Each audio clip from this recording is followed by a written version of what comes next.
பிரியமானவர்களே, கர்த்தராகிய இயேசு கிறிஸ்துவின் நாமத்தினால் உங்கள் அனைவருக்கும் என் அன்பின் வாழ்த்துதலை தெரியப்படுத்துகிறேன். கர்த்தர் இன்று உங்களுக்காக கொடுக்கும் அதிசயமான வசனம் 1 தீமோத்தேயு 2 அதிகாரம் 4 வசனம். எல்லா மனுஷரும் ரட்சிக்கப்படவும் சத்தியத்தை அறிகிற அறிவை அடையவும் அவர் சித்தமுள்ளவராய் இருக்கிறார். ஹல்லேலூயா. பிரியமானவர்களே, இந்த வசனத்துல 3 காரியங்களை நம்ம அறிந்து கொள்ளலாம். முதலாவது, நாம் ஒவ்வொருவரும் ரட்சிக்கப்படவும், அதாவது எல்லா மனுஷரும் ரட்சிக்கப்படவும். இரண்டாவது, சத்தியத்தை அறிகிற அறிவை அடையவும், அதாவது சத்தியத்தை நாம் ஒவ்வொருவரும் அறிந்து கொள்ளத்தக்க கர்த்தர் சித்தம் உள்ளவராய் இருக்கிறார் என்பதை நாம் அறிந்து கொள்ளலாம். ஹல்லேலூயா. பிரியமானவர்களே, சித்தம் என்றால் அவருடைய மன விருப்பம். நாம் ஒவ்வொருவரும் சத்தியத்தை அறிகிற அறிவையும் நாம் ரட்சிக்கப்படுவதும் அவருடைய சித்தமாக இருக்கிறது. ரட்சிக்கப்படுவது என்றால் மீட்கப்படுவது, விடுதலையாக்கப்படுவது என்று நாம் சொல்லலாம். பிரியமானவர்களே, பாவ வழியிலிருந்து நாம் முற்றும் பரிசுத்த இரத்தத்தினால், அதாவது கர்த்தராகிய இயேசு கிறிஸ்து சிலுவையில் ஜீவ பலியாக தம்மை தாமே அவர் ஒப்பு கொடுத்தார். எதற்காக? நாம் ஒவ்வொருவரும் பரிசுத்தமாய் வாழ்வதற்காக, பாவங்களற சுத்திகரிக்கப்பட்டு நாம் ஒவ்வொருவரும் ரட்சிக்கப்படுவதற்காகவே அவர் சிலுவையில் தன்னுயிரை ஒப்பு கொடுத்தார். இன்றைக்கு பிரியமானவர்களே, இந்த உலகத்தில் எல்லா மனுஷரும் ரட்சிக்கப்படவும் சத்தியத்தை அறிகிற அறிவை அடையவும் அவர் சித்தமுள்ளவராய் இருக்கிறார். ஹல்லேலூயா. 115வது சங்கீதம் 1வது வசனம். நம்முடைய தேவன் பரலோகத்தில் இருக்கிறார், தமக்கு சித்தமான யாவையும் செய்கிறார். ஹல்லேலூயா. பிரியமானவர்களே, இன்றைக்கு உங்க வாழ்க்கையில் நடக்கிற ஒவ்வொரு காரியங்களும் சூழ்நிலைகளும் கர்த்தருக்கு தெரிந்தே தான் நடக்கிறது. அவருக்கு தெரியாமல் ஒன்றுமே இல்லை. அவர் எல்லாவற்றையும் அறிந்து ஆராய்ந்திருக்கிறார். அவருடைய சித்தத்தின்படி தான் நம்முடைய வாழ்க்கையில் காரியங்கள் நடைபெற்று கொண்டிருக்கிறது. ஆகவே உங்க வாழ்க்கையில கர்த்தருடைய சித்தத்திற்கு நீங்க முக்கியத்துவத்தை கொடுங்க. கர்த்தர் நிச்சயமாக உங்கள் வாழ்க்கையில் இருக்கக்கூடிய கடினமான சூழ்நிலைகளை கர்த்தர் மாற்றி உங்களுக்கு சமாதானத்தை உண்டு பண்ணுவார். இன்றைக்கு பிரியமானவர்களே, நாம் ஆராதிக்கிற சர்வ வல்லமை உள்ள தேவன் பரலோகத்தில் இருக்கிறார். அது மாத்திரமல்ல, அவருக்கு சித்தமானவைகள் யாவற்றையும் அவர் இவ்வுலகத்தில் செய்து கொண்டிருக்கிறார். ஹல்லேலூயா. பிரியமானவர்களே, அழைக்கப்பட்டவர்கள் அநேகர், தெரிந்து கொள்ளப்பட்டவர்கள் ஒரு சிலர் என்று வேதம் சொல்லுகிறது. இந்த காணொலியை கேட்டுக்கொண்டிருக்கிற நீங்கள் ஒவ்வொருவரும் கர்த்தரால் தெரிந்து கொள்ளப்பட்டிருக்கிறீர்கள். அது மாத்திரமல்ல, அவர் தமக்கு சித்தமானவைகளை இவ்வுலகத்தில் செய்து கொண்டிருக்கிறார். உங்கள் வாழ்க்கையிலும் அவர் செய்து கொண்டிருக்கிறார். அநேக பேர் நெடுநாள் ஜெபித்து உங்க வாழ்க்கையில் அற்புதத்திற்காக, சிலர் விடுதலைக்காக நீங்க காத்து கொண்டிருப்பீங்க. கர்த்தர் நிச்சயமாக உங்களுக்கு குறித்த காலத்துல உங்களுடைய தேவைகளை சந்தித்து உங்களுக்கு சமாதானத்தை உண்டு பண்ணி கர்த்தர் உங்கள் வாழ்க்கையில் நல்வழிப்படுத்துவார். ஹல்லேலூயா. 135வது சங்கீதம் 6வது வசனம். வானத்திலும் பூமியிலும் சமுத்திரங்களிலும் ஆழங்களிலும் கர்த்தர் தமக்கு சித்தமானவைகளை எல்லாம் செய்கிறார். ஹல்லேலூயா. பிரியமானவர்களே, வானத்திலும் பூமியிலும் அவர் அவருடைய சித்தத்தை அவர் செய்கிறார். 3வது சமுத்திரத்தில், 4வது ஆழங்களில் கூட கர்த்தர் தமக்கு சித்தமானவைகளை செய்கிறார். ஹல்லேலூயா. பிரியமானவர்களே, அவர் ஆதியும் அந்தமுமாக இருக்கிறார். அவரே அல்பாவும் ஒமேகாவும் இருக்கிறார். அவர் எல்லாவற்றையும் ஆட்சி செய்கிற சர்வ வல்லமையுள்ள தேவனாக இருக்கிறார். ஆதியிலே வார்த்தை இருந்தது, அந்த வார்த்தை தேவனிடத்தில் இருந்தது, அந்த வார்த்தையே தேவனாக இருந்தது. பிரியமானவர்களே, ஆதியாகமம் 1வது அதிகாரம் 1வது வசனத்தின்படி ஆதியிலே தேவன் வானத்தையும் பூமியையும் சிருஷ்டித்தார் என்று சொல்லப்படுகிறது. இன்றைக்கு பிரியமானவர்களே, வார்த்தை ஆகிய தேவன் இவ்வுலகத்தில் அனைத்தையும் சிருஷ்டித்து தமக்கு சித்தமானபடி அவருடைய சாயலின்படியும் அவருடைய ரூபத்தின்படியும் மனுஷனை சிருஷ்டித்தார். நாம் ஒவ்வொருவரும் ரட்சிக்கப்படவும் சத்தியத்தை அறிகிற அறிவை அடையவும் அவர் சித்தமுள்ளவராக இருக்கிறார். இன்றைக்கு இந்த காணொலி கேட்டுக்கொண்டிருக்கிற நீங்கள் ஒவ்வொருவரும் சத்தியத்தை அறிந்து கொள்கிற பிள்ளைகளாக நீங்கள் இருக்க வேண்டும். சகலத்தை உருவாக்கின சர்வ வல்லமையுள்ள தேவன் சித்தமுள்ளவராக இருக்கிறார், அதாவது அவருடைய மன விருப்பமாக இருக்கிறது. இன்றைக்கு பிரியமானவர்களே, உங்கள் பாவங்களற நீங்கள் உங்களை சுத்தவானாக, பரிசுத்தவானாக நீங்கள் உங்களை பாதுகாத்துக் கொள்ள வேண்டும். பாவங்களை விட்டு மனம் திரும்ப வேண்டும். தன் பாவங்களை அறிக்கையிடுகிறவன் வாழ்வடைகிறான் என்று வேதம் சொல்லுகிறது. அவைகளை அறிக்கை செய்து விட்டு விடுகிறவனோ இரக்கம் பெறுகிறான் என்று வேதம் சொல்லுகிறது. இன்றைக்கு அநேக தரம் ஜெபம் பண்ணிவிட்டும் உங்களால சில பாவங்களை மேற்கொள்ள முடியல அப்படின்னா அவருடைய சித்தத்தின்படி உங்களுடைய வாழ்க்கையை நீங்க ஒப்பு கொடுங்க. அவர் தமக்கு சித்தமானவைகளை உங்கள் வாழ்க்கையில் நிச்சயமாக செய்து உங்கள் வாழ்க்கையை சீர்படுத்துவார், நல்வழிப்படுத்துவார். உங்கள் வாழ்க்கையில் இருக்கக்கூடிய கோணலான வழிகளை கர்த்தர் செவ்வைப்படுத்துவார். சில காரியங்கள் நம்முடைய சொந்த முயற்சியினாலேயோ சுய விருப்பத்தினாலேயோ செய்ய முடியாது. கர்த்தருடைய சித்தத்தின்படி கர்த்தருடைய சித்தத்துக்கு நீங்கள் ஒப்பு கொடுக்கும் பொழுது அவர் உங்களோடு கூட இருந்து உங்களுக்கான கிருபைகளை கட்டளையிட்டு பலனை கட்டளையிட்டு கர்த்தர் உங்களை நல்வழிப்படுத்துவார். ஹல்லேலூயா. மீண்டும் உங்களை எழும்பி நிற்க பண்ணுவார், உயர்த்துவார், உங்களை வாழ செய்வார், உங்களை கர்த்தர் ஆசீர்வதிப்பார். ஹல்லேலூயா. விசுவாசிக்கிறீங்களா? பிரியமானவர்களே, நீ விசுவாசித்தால் தேவனுடைய மகிமை காண்பாய் என்று வேதம் சொல்லுகிறது. விசுவாசிக்கிறவனுக்கு எல்லாம் ஆகும் என்று வேதம் சொல்லுகிறது. இன்றைக்கு விசுவாசிக்கிற ஒவ்வொரு பிள்ளைகளுக்கும் கர்த்தர் நிச்சயமாக நன்மையான காரியங்களை செய்து கர்த்தர் ஆசீர்வதிப்பார். எபேசியர் 5வது அதிகாரம் 17வது வசனத்தின்படி கர்த்தர் சித்தம் இன்னதென்று உணர்ந்து கொள்ளுங்கள் என்று வேதம் சொல்லுகிறது. பிரியமானவர்களே, கர்த்தருடைய சித்தம் என்னவென்று நாம் அறிந்து செயல்படுகிற பிள்ளைகளாக நாம் இருக்க வேண்டும். இன்றைக்கு எத்தனையோ காரியங்களை நீங்க செய்து கொண்டு வரலாம். நீங்க ஹவுஸ் ஒய்ஃபா இருக்கலாம், இல்லைன்னா நீங்க வேலை செய்து கொண்டு இருக்கலாம், இல்லைன்னா நீங்க படித்து கொண்டு இருக்கலாம். பிரியமானவர்களே, நீங்க யாராக இருந்தாலும் கர்த்தருடைய சித்தம் இன்னதென்று அறிந்து நீங்கள் செயல்படும் பொழுது அந்த காரியங்கள்ல வேதனை இருக்காது, அந்த காரியங்கள்ல தோல்விகள் வராது. கர்த்தருடைய சித்தம் செய்கிற ஒவ்வொருவருடைய வாழ்க்கையில கர்த்தர் சமாதானத்தையும் சந்தோஷத்தையும் கர்த்தர் கட்டளையிடுகிறார். ஆகவே கர்த்தருடைய சித்தம் இன்னதென்று அறிந்து கர்த்தருடைய சித்தத்துக்கு உங்களை ஒப்பு கொடுத்து நீங்கள் நடக்கும் பொழுது கர்த்தர் நிச்சயமாக உங்கள் வாழ்க்கையை ஆசீர்வதித்து பாதுகாப்பார். பிரியமானவர்களே, தேவனுடைய சித்தத்தை ஒரு மனிதன் செய்யும் பொழுது கர்த்தர் அவனுடைய வாழ்க்கையில் எவ்விதமாக ஆசீர்வதிக்கிறார் என்பதை 3 காரியங்கள் மூலமாக நாம் அறிந்து கொள்ள போகிறோம். முதலாவது, தமக்கு சித்தமானவைகளை உயர்த்துகிறார். ஆதார வசனம் தானியேல் 5வது அதிகாரம் 19 முதல் 21வது வசனம். தமக்கு சித்தமானவனை உயர்த்துவார், தமக்கு சித்தமானவனை தாழ்த்துவார். ஹல்லேலூயா. பிரியமானவர்களை, நாம் ஆராதிக்கிற சர்வ வல்லமை உள்ள தேவன் அவருக்கு சித்தமானவர்களை அவர் உயர்த்துகிறார். ஹல்லேலூயா. அப்போ கர்த்தருடைய சித்தத்தின்படி நாம் செயல்களை செய்யும் பொழுது அவருக்கு சித்தமானவர்களை அவர் உயர்த்துகிறார். எவரையும் தாழ்த்தவும் உயர்த்தவும் கர்த்தரால் ஆகும். ஹல்லேலூயா. பிரியமானவர்களே, இன்றைக்கு கர்த்தர் உங்கள் வாழ்க்கையில் உங்களுக்கான உயர்வை கட்டளையிட வேண்டும் என்றால் முதலாவது நீங்கள் கர்த்தருடைய சித்தத்தை அறிந்து செயல்படுகிற பிள்ளைகளாக இருக்கும் பொழுது கர்த்தர் நிச்சயமாக உங்கள் தலையை உயர்த்துவார். தானியேல் 4வது அதிகாரம் 17 முதல் 32வது வசனத்தின்படி, உன்னதமானவர் மனுஷருடைய ராஜ்யத்தில் ஆளுகை செய்து தமக்கு சித்தமானவனுக்கு அதை கொடுத்து மனுஷரில் தாழ்ந்தவனையும் அதன் மேல் அதிகாரியாக்குகிறார். ஹல்லேலூயா. பிரியமானவர்களே, உன்னதமான தேவன் மனுஷருடைய ராஜ்யத்தில், அதாவது இவ்வுலகத்தில் ஆள்கை செய்து அவருக்கு சித்தமானதை மனுஷருக்கு அவர் தந்தருளுகிறார். அதாவது மனுஷனுக்கு கொடுத்து மனுஷரில் தாழ்ந்தவனை கர்த்தர் அதிகாரியாக மாற்றுகிறார். ஹல்லேலூயா. பிரியமானவர்களே, சர்வ வல்லமை உள்ள உன்னதமான தேவன் இவ்வுலகத்தில் தாழ்ந்தவனாக இருக்கிற ஒரு மனுஷனை கூட அவருடைய சித்தத்தின்படி அவர் உயர்த்த முடியும். அவனை அதிகாரியாக மாற்றி அவனுடைய வாழ்க்கையில் உயர்வை அவரால் கட்டளையிட வைக்க முடியும். ஹல்லேலூயா. இன்றைக்கு பிரியமானவர்களே, நீங்க வேலை செய்து கொண்டிருக்கலாம், ப்ரமோஷனுக்காக காத்து கொண்டிருக்கலாம். சில பேர் எக்ஸாம் எழுதி அது ரிசல்ட்டுக்காக நீங்க காத்திருக்கலாம். நீங்க யாராக இருந்தாலும் கர்த்தராகிய தேவன் உங்களை அதிகாரியாக நல்ல ஒரு உயர்வை உங்கள் வாழ்க்கையில் கட்டளையிடுவார். பிரியமானவர்களே, தாழ்த்தப்பட்ட மனுஷனை உயர்த்த சர்வ வல்லமையுள்ள தேவனால் ஆகும். உன்னதமான தேவனுடைய சித்தத்தின்படி செய்கிற ஒவ்வொரு மனிதனுடைய வாழ்க்கையிலும் உயர்வை கர்த்தராகிய தேவனால் கொடுக்க முடியும். ஹல்லேலூயா. விசுவாசிக்கிறீங்களா? விசுவாசிக்கிற ஒவ்வொருவரும் ஆமீன் சொல்லி பெற்றுக்கொள்ளுங்க. இரண்டாவது, தமக்கு சித்தமானவைகளை உருவாக்குகிறார். ஆதார வசனம் மார்க் 3வது அதிகாரம் 13வது வசனம்.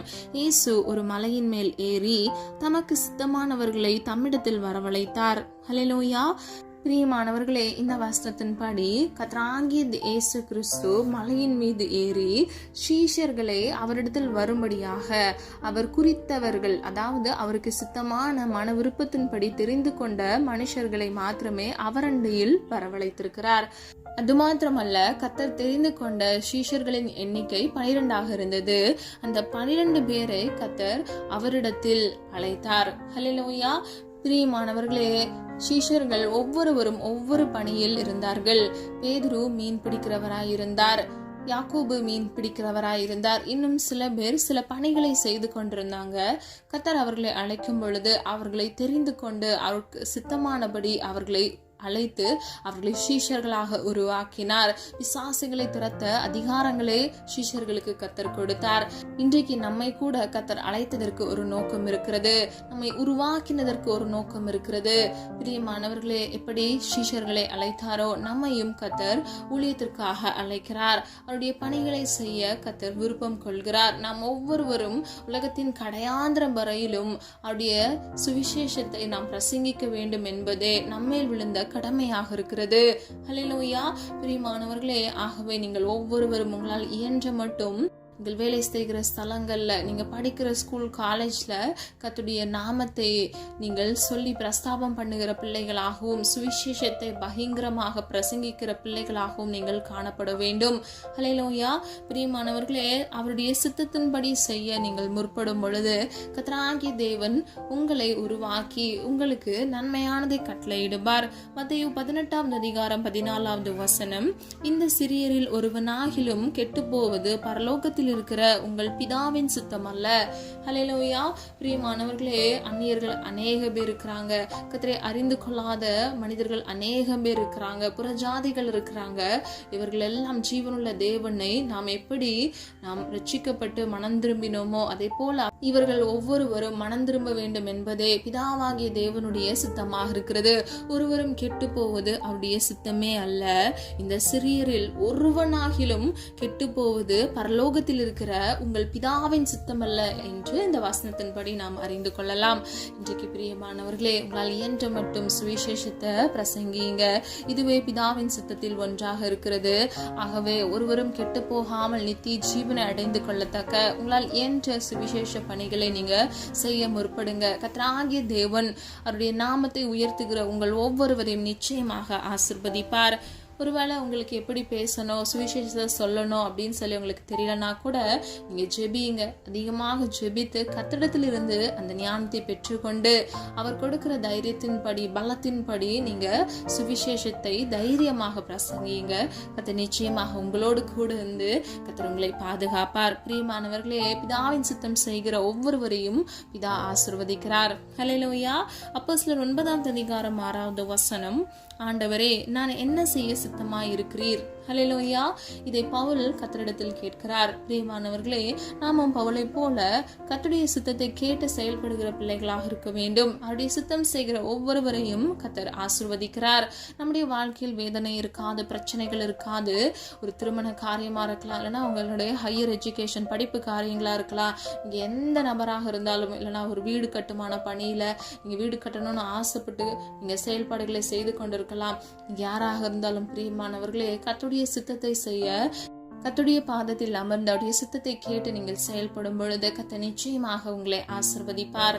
அப்போஸ்தலர் 13:22 தாவீதை என் இருதயத்துக்கு ஏற்றவனாக கண்டேன், எனக்கு சித்தமானவைகளை எல்லாம் அவன் செய்வான் என்று சாட்சி கொடுத்தார். ஹல்லேலூயா. பிரியமானவர்களே, வேதத்தில் கர்த்தராகிய தேவன் ஒரு நபரை குறித்து சாட்சி கூறுகிறார் என்றால் அதில் ஒரு சில தேவ மனிதர்கள் மாத்திரமே இருந்தார்கள். அதில் தாவீது ஒருவராக திகழ்கிறார். அவர் கர்த்தருடைய இருதயத்திற்கு ஏற்றவனாக அவனை காண்கிறார். ஹல்லேலூயா. பிரியமானவர்களே, தாவீது கர்த்தருக்கு சித்தமானவைகளை எல்லாம் அவர் செய்கிறார் என்பதை நம்ம இந்த வசனத்தின்படி அறிந்து கொள்ளுகிறோம். அது மாத்திரமல்ல, தாவீது கர்த்தருடைய சித்தமானவைகளை எல்லாம் செய்கிறார் என்பதை தேவனே கண்டு சாட்சியிடுகிறார். இன்றைக்கு பிரியமானவர்களே, நம்முடைய வாழ்க்கையில எவ்வளவோ செயல்களை செய்கிறோம். ஒவ்வொரு நாள்ல நம்ம பல காரியங்களை பிசினஸ்ல நம்ம ஒர்க்ல நம்ம செய்து கொண்டிருக்கிறோம். கர்த்தருடைய சித்தத்தை செய்கிறோமா என்பதை நீங்க ஆராய்ந்து பாருங்க.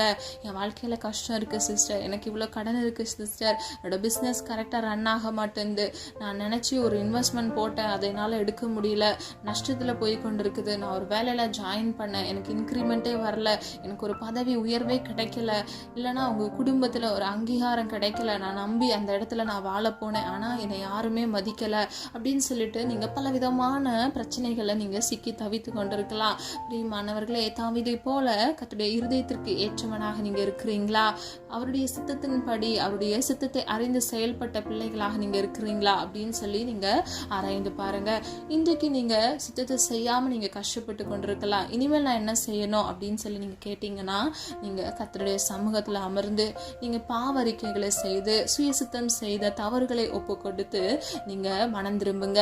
இன்றைக்கு நான் இனி என்ன செய்யணும், என் வாழ்க்கையில் இவ்வளோ நாள் நான் சுயசுத்தம் செய்துட்டேனே, இன்னிலிருந்து என் வாழ்க்கையில் நான் என்னவா செய்ய வேண்டும் என்று நீங்கள் அவருடைய சமூகத்தில் அமர்ந்து ஜெபித்து நீங்கள் உங்களை ஒப்பு கொடுங்க. மனம் திரும்புங்க. மனம் திரும்புகிற ஒவ்வொருவருக்கும் மனதிருக்கத்தின் தேவனாக அவர் மனம் இறங்கி உங்களுக்கு காரியங்களை அவர் வாய்க்க செய்வார். உங்கள் வாழ்க்கையில் இருக்கக்கூடிய கடனாக இருக்கலாம், கஷ்டங்களாக இருக்கலாம், எல்லாவற்றையும் கர்த்தர் மாற்றி தந்து உங்களை ஆசீர்வதிப்பார். ஹல்லேலூயா. பிரியமானவர்களே, உன் துக்க நாட்கள் முடிந்து போகும் என்று வேதம் சொல்லுகிறது. இதை விசுவாசிக்கிற ஒவ்வொரு பிள்ளைகள் வாழ்க்கையில் இருக்கக்கூடிய எல்லா தேவைகளை கர்த்தர் சந்தித்து உங்கள் துக்கங்களை எல்லாம் சந்தோஷமாக கர்த்தர் மாற்றுவார். ஹல்லேலூயா. பழையன ஒளிந்து போயின, எல்லாம் புதிதாயின என்று சொன்ன வசனத்தின்படி கர்த்தர் உங்கள் வாழ்க்கையில் பழைய பாவங்கள், பழைய சுபாவத்தின் மூலமாக வந்த எல்லா விதமான தோல்விகளை கர்த்தர் மாற்றி கர்த்தருடைய சித்தத்தை செய்ய நீங்கள் முற்படும் பொழுது கர்த்தர் எல்லாவற்றையும் புதிதாக்குவார். ஹல்லேலூயா. மூன்றாவதாக தமக்கு சித்தமானவர்களை உயிர்ப்பிக்கிறார். ஆதார வசனம் யோவான் 5வது அதிகாரம் 21வது வசனம், பிதாவானவர் மரித்தோரை எழுப்பி உயிர்ப்பிக்கிறது போல குமாரனும் தமக்கு சித்தமானவர்களை உயிர்ப்பிக்கிறார். ஹல்லேலூயா. பிரியமானவர்களே, பிதாவாகிய தேவன் எப்படி மரித்தோரை உயிர்ப்பிக்கிறாரோ கர்த்தராகிய இயேசு கிறிஸ்துவும் அவருக்கு சித்தமானவர்களை உயிர்ப்பிக்கிறார். ஹல்லேலூயா. உலர்ந்த எலும்புகளையும் உயிரடைய செய்ய நாம் ஆராதிக்கிற சர்வ வல்லமையுள்ள தேவனால் ஆகும். பிதாவாகிய தேவன் மரித்தோரிலிருந்து எப்படி உயிரோடு கூட எழுப்புகிறாரோ கர்த்தராகிய இயேசு கிறிஸ்துவும் அவருடைய குமாரனாக அவருடைய சித்தத்தின்படி உயிர்ப்பிக்கிறார். ஹல்லேலூயா. இன்றைக்கு பிரியமானவர்களே, அநேக பேர் அவங்க வெளிப்புறத்துல அவங்க உயிரோடு இருக்கிற மாதிரி இருக்கும், ஆனா அவங்க ஆவி ஆத்துமால ஒரு மரணம் அடைந்தவர்களாய் அவங்க ஆவி முறிக்கப்பட்ட நிலைமையில இருப்பாங்க. உங்க வாழ்க்கையில நடந்த ஒரு ஏமாற்றத்தினால, உங்க வாழ்க்கையில நம்பி இருந்த ஒரு மனிதர்களுடைய துரோகத்தினால அவங்க சோர்ந்து போய் அந்த காரியத்திலிருந்து விடுபட முடியாம இருப்பாங்க. இன்றைக்கு பிரியமானவர்களே, அப்படிப்பட்ட ஜனங்களுக்கு கர்த்தர் விதமாக சொல்லுகிறார், அவருடைய சித்தத்தின்படி செய்ய நீங்க முற்படும் பொழுது அவருடைய சித்தத்தின்படி அவர் நிச்சயமாக குமாரனாகிய இயேசு கிறிஸ்து உங்களை உயிர்ப்பிக்கிறார். ஹல்லேலூயா. நிச்சயமாக உங்களை உயிர்ப்பிப்பார். தேவனால் கூடாத காரியம் ஒன்று உலகத்தில் இல்லவே இல்லை. கேளுங்கள் கொடுக்கப்படும், தட்டுங்கள் திறக்கப்படும் என்று சொல்லப்பட்டிருக்கிறது. கேட்கிற எவனும் பெற்றுக்கொள்வான் என்று வேதம் சொல்லுகிறது. இன்றைக்கு பிரியமானவர்களே, கர்த்தருடைய சமூகத்தில் உங்களை ஒப்புக்கொடுங்க. முற்றிலும் ஒப்புக்கொடுங்க. உங்க சரீரம், ஆவி, ஆத்துமா அனைத்தையும் ஒப்புக்கொடுங்க. பிரியமானவர்களே, உங்க ஆவி ஆத்துமாவில் ஒரு முறிவை சந்தித்து நீங்க அதோடு உங்க வாழ்க்கையை நீங்க நடத்தி கொண்டிருக்கிறீங்க அப்படின்னா அது மிகவும் வேதனை நிறைந்ததாகவும் கிட்டத்தட்ட அது ஒரு நடைப்பிணமாக இருக்கும். நீங்க முற்றிலும் ஒப்பு கொடுங்க. கர்த்தராகிய தேவன் உங்க வாழ்க்கையில உள்ள எல்லா கோணான வழிகளை, எல்லா தீங்கான காரியங்களை செவ்வைப்படுத்துவார். எல்லா தவறான பாதைகளிலிருந்து உங்களை சீர்படுத்தி கர்த்தர் நல்வழிப்படுத்துவார். நிச்சயமாக நம்முடைய சொந்த பலத்தால சில காரியங்களை நம்மால மேற்கொள்ள முடியாது. நம்முடைய காயங்களை கர்த்தராகிய தேவன் மாத்திரமே காயம் கட்ட முடியும். வேதத்தில் அவர் காயம் கட்டுகிறார் என்று சொல்லப்படுகிறது. இன்றைக்கு பிரியமானவர்களே, தகப்பனாகிய தேவன் நமக்கு ஒருவர் இருக்கிறார். அப்பா பிதாவை என்று கூப்பிடத்தக்க புத்திர சுவிகாரத்தின் அதிகாரத்தை நமக்கு கொடுத்திருக்கிறார். நமக்கென்று ஒரு தேற்றவாளன் இருக்கிறார். அவர் அல்பாவும் ஒமேகாவும் இருக்கிறார். சகலத்தையும் அவர் அரசாள்கிறவராய் இருக்கிறார். இன்றைக்கு ஒப்புக்கொடுங்க பிரியமானவர்களே. மனுஷ அன்பு மாறி போகும், மாறாத அன்பு இயேசுவின் அன்பு. மனுஷர்களோ உங்கள் முகத்தை பார்க்கிறார்கள், கர்த்தரோ உங்கள் இருதயத்தை பார்க்கிறார். இன்றைக்கு ஒப்புக்கொடுக்கிற ஒவ்வொரு பிள்ளைகளுக்கும் அவருடைய சித்தத்தின்படி அவர்களை உயிர்ப்பிக்கிற வல்லமையுள்ள தேவனாக அவர் இருக்கிறார். ஆகவே இன்றைக்கு ஒப்புக்கொடுங்க. நீங்க மரித்த லாசருவை பாருங்க, 3ஆம் நாள் அவர் உயிரோடு கூட எழுப்புகிறார். ஆதார வசனம் யோவான் 11வது அதிகாரம் 11வது வசனம். பிரியமானவர்களே, மரித்து போன லாசருவையே கர்த்தர் 3ஆம் நாள் உயிரோடு கூட எழுப்புகிறார். நம்ம ஆராதிக்கிற தேவனால் நம்மை உயிர்ப்பிக்க முடியும். இன்றைக்கு ஆவி ஆத்துமாவில் முறிவோடு காணப்படுகிற ஒவ்வொரு பிள்ளைகளுக்கும் கர்த்தர் உயிரடைய செய்யவே விரும்புகிறார். அவருடைய சித்தத்தின்படி நிச்சயமாக உங்களை உயிர்ப்பிப்பார். இன்றைக்கு கர்த்தருடைய சமூகத்தில் ஒப்பு கொடுக்கிற ஒவ்வொரு பிள்ளைகளும் கர்த்தர் நிச்சயமாக உயிரடைய செய்து வாழ்க்கையை சீர்படுத்துவார். ஹல்லேலூயா.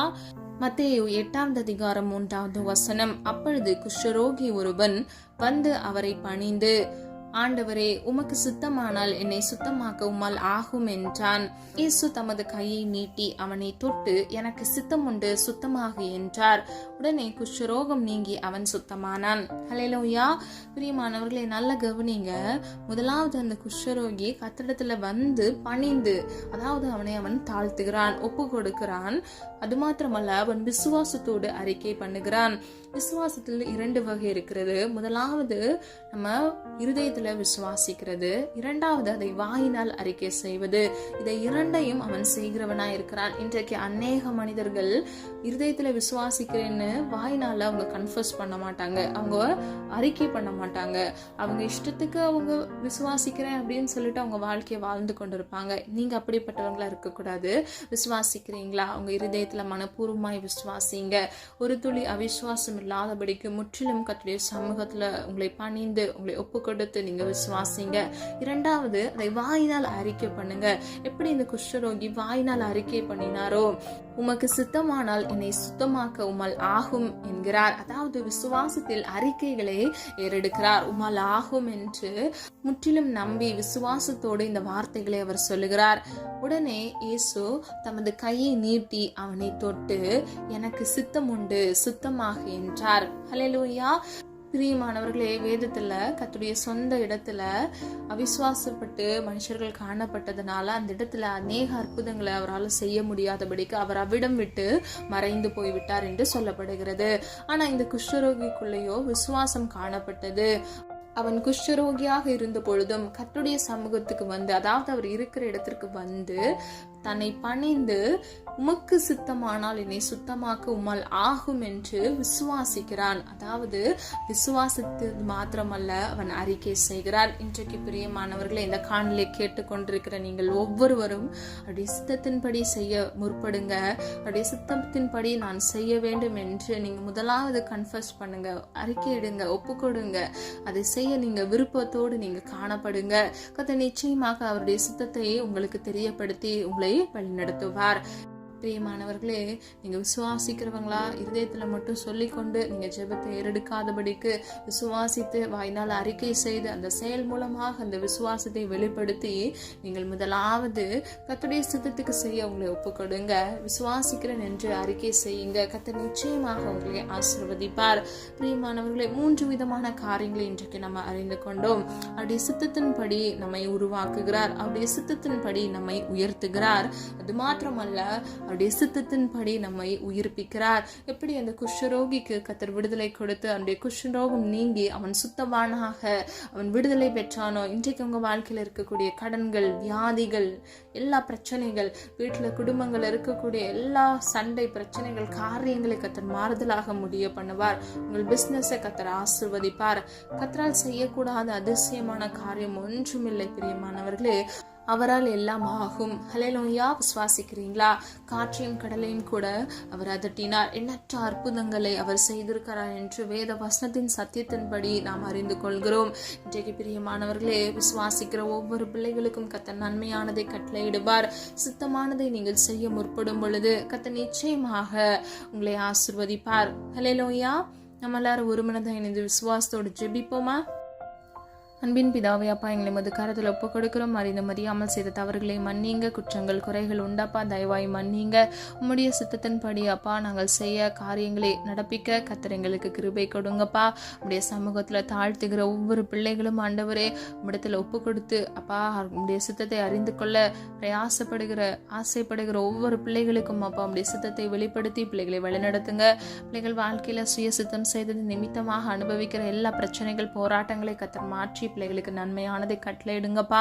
உடைய சித்தம் என்னதென்று அவர்கள் அறிந்து அப்பா பிள்ளைகளுக்கான உயர்வை கட்டளையிடுங்கப்பா. தன் பாவங்களை அறிக்கையிடுகிறவன் வாழ்வடைகிறான் என்று வேதம் சொல்லுகிறது. ஆண்டவரே, ஒவ்வொருவரும் மனம் திரும்புகிறார். ஒவ்வொரு பிள்ளைகளுக்கும் அப்பா நன்மையானதை பெற்றுக்கொள்ளப்பா. அவர்கள் வாழ்க்கையை வாழ்வடைய பண்ணுங்க தகப்பனே. அதிசயத்தை உண்டு பண்ணுங்க, ஆசீர்வதிங்கப்பா. நான் இடத்தில் வந்து உன்னை ஆசீர்வதிப்பேன் என்று சொன்ன வசனத்தின்படி எந்த இடத்துல இருந்து ஜெபித்து கொண்டிருக்கிறாங்களோ ஒப்பு கொடுக்கிற ஒவ்வொரு பிள்ளைகளுடைய அப்பா அந்த இடத்துல கர்த்தரே கடந்து போய் பிள்ளைகளை ஆசீர்வதிக்க முடியும் ஜெபிக்கிறேனப்பா.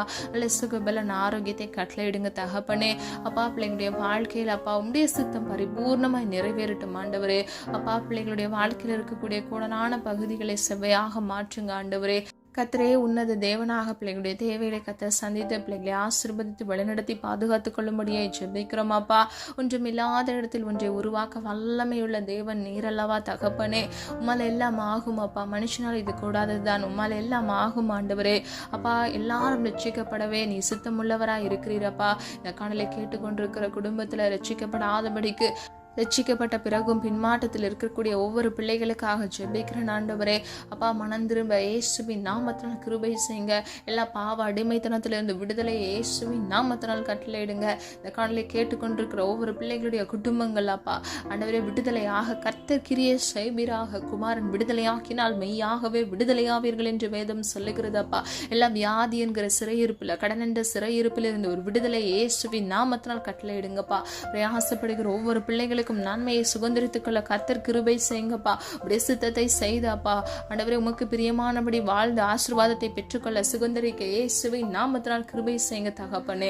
பழைய பாவங்கள் பழைய ஜென்ம சுபாவங்களில் எல்லாம் ஒளிந்து போக பண்ணுங்க அப்பா. முந்தினவைகளை நினைக்க வேண்டாம், பூர்வமானதை சிந்திக்க வேண்டாம், சகலத்தையும் புதிதாக்குகிறேன் என்று சொன்ன வசனத்தின்படி உடைய சித்தம் செய்ய முற்படுகிற ஒவ்வொரு பிள்ளைகளுடைய வாழ்க்கையில புதிதானவைகளை கட்டளையிட்டு பிள்ளைகளை புதிதாக்குங்க தகப்பனே. அப்பா, உம்முடைய சாயலுக்கு ஒப்பாக புதிய மனுஷனை தரித்துக் கொள்ள இயேசுவின் நாமத்தினால் கிருபை செய்யுங்கப்பா. ஒவ்வொரு பிள்ளைகளையும் பாதுகாத்துக் கொள்ளுங்க, வழிநடத்துங்க தகப்பனே, காத்துக்கொள்ளுங்கப்பா. எல்லாம் ஆகும் ஆண்டவரே. ஒவ்வொரு பிள்ளைகளையும் பாதுகாத்து ஒவ்வொரு பிள்ளைகளின் தேவைகளை சந்தித்து கர்த்தரே நீர் நித்திய வெளிச்சமானவராய் அப்பா. பிள்ளைகள் வாழ்க்கையில் இருக்கக்கூடிய எல்லா இருள்களையும் இயேசுவின் நாமத்தினால் வெளிச்சமாய் மாற்றப் போகிற கிருபைகளுக்காக நன்றி. ஒவ்வொரு நாளுக்குரிய தேவைகளை சந்தித்து பிள்ளைகளுடைய அப்பத்தையும் தண்ணீரையும் ஆசீர்வதித்து பிள்ளைகளை வழிநடத்துங்க தகப்பனே. வலது இடதுபுறம் சாய்ந்து விழுந்து போகாதபடிக்கு முடிய நித்திய பரிசுத்த வழியில் நடந்து பிள்ளைகளுக்கு வாக்குத்தத்தம் பண்ணின ஜீவ கிரீடத்தை ஒவ்வொருவரும் சுதந்திரித்துக் கொள்ள தகுதிப்படுத்துங்க தகப்பனே. பிள்ளைகள் வாழ்க்கையில் இருக்கக்கூடிய எல்லா பிரச்சனைகள் போராட்டங்களையும் மாற்றி இயேசுவின் நாமத்தினால் ஆசீர்வதிக்க முடிய ஜெபிக்கிறோம். உடைய சித்தத்தை செய்து பிள்ளைகள் ஆசீர்வதிக்கப்பட பிள்ளைகளுக்கு கிருபை கொடுத்து வழிநடத்தி செல்லும்படியை ஜெபிக்கிறோம். காத்துக்கொள்ளுங்க, பொறுப்படுத்திக் கொள்ளுங்க, தாழ்த்துகிறோம், வெறுமையாக்குகிறோம். மீட்பர் இயேசு கிறிஸ்துவின் மூலம் ஜெபிக்கிறோம் ஜீவனுள்ள நல்ல பிதாவே, ஆமேன். கர்த்தராகிய தேவன் தாமே உங்களுடைய வாழ்க்கையை வெளிச்சமாய் மாற்றி கர்த்தருடைய சித்தத்தை செய்ய முற்படுகிற ஒவ்வொருவரையும் கர்த்தராகிய தேவன் ஆசீர்வதித்து பாதுகாப்பாராக. God bless you. இந்த வீடியோ உங்களுக்கு பிடிச்சிருந்துச்சுன்னா லைக் பண்ணுங்க, சப்ஸ்கிரைப் பண்ணுங்க மற்றும் பெல் ஐகான் கிளிக் பண்ணுங்க, ஷேர் பண்ணுங்க. God bless you.